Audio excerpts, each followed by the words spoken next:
What's going on, guys? Welcome back to the Makers Gonna Learn YouTube channel. In today's video, I'm going to share with you a few things to avoid as we are joining into the new year. I know a lot of you just got a Cricut machine and you're really excited to dive into all things Cricut. But in today's video, I really want to share with you a few pieces of advice from someone that's been Cricutting for well over a decade now of things maybe to avoid as you're a beginner. These are things that you can level up to. These are things you can aspire to, but as a beginner, I don't want you pulling your hair out with any of these issues when you're a beginner. So what I'm gonna share today is 5 different things to just not waste your time on since you just got your machine and just getting started with your Cricut. First up, if you've watched any of my videos, you all know I'm not a huge fan of a lot of the Cricut adaptive tools for Cricut beginners. And the reason why is things like the rotary blade, the knife blade, and a few of those adaptive tools are just not near as reliable as the fine point blade. This fine point blade is such a reliable blade that I know almost anyone could be able to use this blade right out of the gate. And what you're going to find is that this is such a reliable blade that you're going to switch to a knife blade. You're going to expect the same result, but you're not going to get it. It takes practice, it takes time and technique to utilize some of these blades. So I'm not saying you're not going to be able to do that eventually, but as a beginner, I want to let you know that maybe just to hold off on that, slow your roll and master your fine point blade and some projects before jumping in to a lot of these adaptive tools. For number 2, I want to just give you the piece of advice and let you know to avoid tiny letters. Guys, some of you have so much ambition right out of the gate that I see craft fails time and time again of trying to cut out like super tiny letters right away. So please, I just want to let you know, again, something to aspire to, something to build up to. If you're cutting less than, I would say 3/4 of an inch, let's just slow our roll.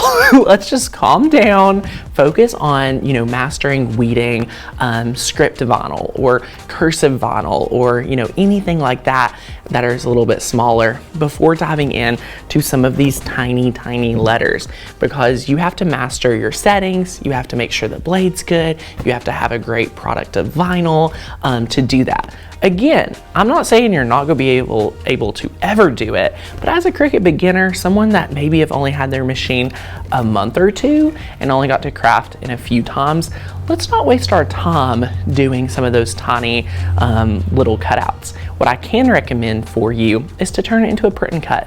That way, the printer prints it out, the Cricut cuts out the outer edge, and then bada bing, bada boom, done. We love that here, and that's a great workaround if you're a Cricut beginner needing success fast. Third up is traditional glitter vinyl. Now, full disclaimer here, my friends, this is not even a sheet of real glitter vinyl because we've pretty much threw it out of our office. And the reason why is it's so not fun to work with. It's not fun at all. This is something for a few different reasons. After you cut glitter vinyl, it's so hard to weed. Like literally, we have studio lights. We have the best light here. The bright pad is even here as something to avoid because I don't ever use it. But it's kind of hard to work with the glitter vinyl. So as a Cricut beginner, I just don't recommend working with glitter vinyl. I do love these sheets right here that are kind of, it feels, slick, super easy to weed. But traditional glitter vinyl, I'm just gonna say, hold off on it. You don't need it right now. Focus in on something different so that you're not having to waste your time. And again, potentially running into a craft fail when you're still getting all the basics conquered. Now, if you're dead set on the glitter vinyl, what I wanna recommend is this sheet right here because we really like it. I believe this is the EasyPress V glitter by Caesar. It's amazing. This, I mean, you guys can tell like it's glitter, but it doesn't give you the trouble of weeding true glitter vinyl, but it gives you the look and the result of glitter. So if you're a beginner needing the glitter like today to make a great project, I'll link this material down below for you guys. Next up, this one might surprise some of you that are brand new to our channel, and this is working with Cricut Smart Material. I want to encourage you to do some research and some cost comparison of the Cricut Smart Materials with your machine compared to traditional vinyl and things like that. So I have 2 reasons not to work with the Smart Material from Cricut as a beginner. First of all, it is very tedious to work with. It's a very thick material. It's very hard to weed. It's hard to work with for a seasoned crafter, even like myself. I find having struggles with it that I have never had using traditional vinyl from like 143 vinyl or using 651 or StarCraft or anything like that. You're going to run into some unique situations with the Cricut Smart Material that you would not with other material. And to beat that, it's going to cause you to have more issues, and it's actually going to be more expensive. A lot of the Smart Materials don't require you to weed on a mat because they add in such a thick backing piece to be able to go through the machine with great success and cut out. But again, you're paying more money for it and you're having a harder time to use it. So as a Cricut beginner, save yourself some money. Just stay away from a lot of these Smart Materials. Even though Cricut really likes to push these materials and sell them to you, I would recommend just avoiding it for right now. Last but not least, this is something I've had since the launch, and this is a Cricut Brought Pad, my friend.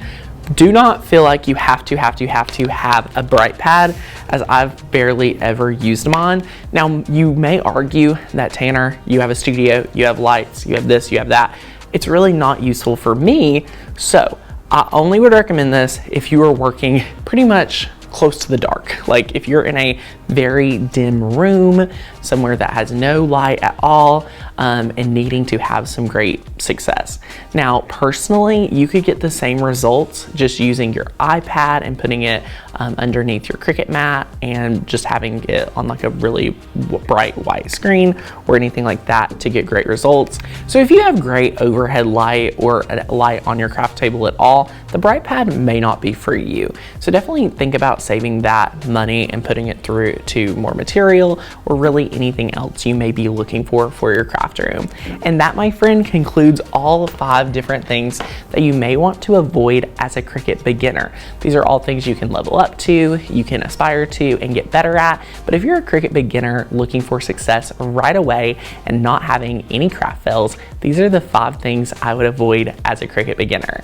If you got any advice from here, I want to know your favorite one down below. Leave us a comment, give us a thumbs up, subscribe to the channel for new Cricut videos every single week, and as always, check out our membership right down below for more information on getting access to thousands of cut files, hundreds of fonts.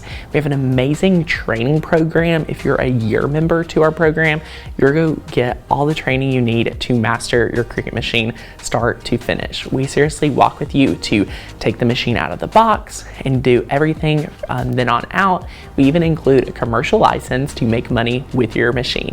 I hope you guys check it out, and I'll see you in the next video. Bye, my friend.